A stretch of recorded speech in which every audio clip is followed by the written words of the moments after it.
ispoortiin guddina, ispoortiin jaalala, ispoortii galatuma. Nagaa hafe ganaadha. Ganaa hin fixanneerta magaalaa xiyyaa boodaan itti deebi'a. Walii qubsu walii dhaggeeffachuun gaariidha jeeti. Sadarkaa gisee akkana artistoota harkanne kana nutis waan dandeenyu isaan garsiifachuun bareeda.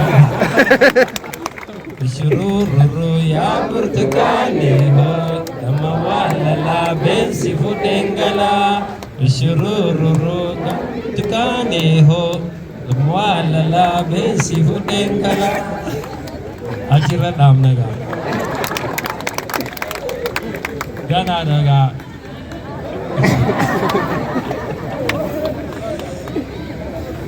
Barnoota hafeemi.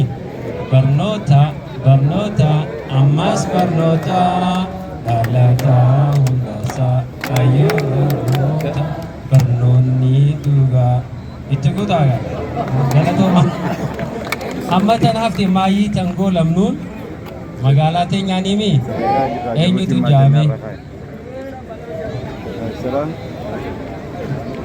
nama baasee dhiiree anaa jaa jette an magaalaatii yaa yoo baleen kiyya jaan gaariidha.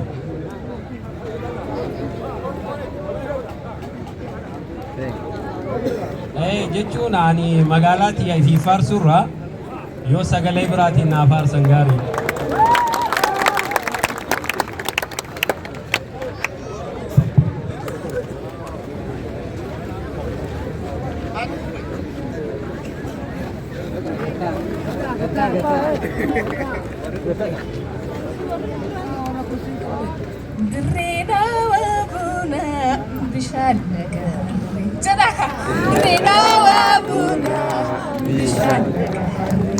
Jalala akana takayu Jalala akana takayu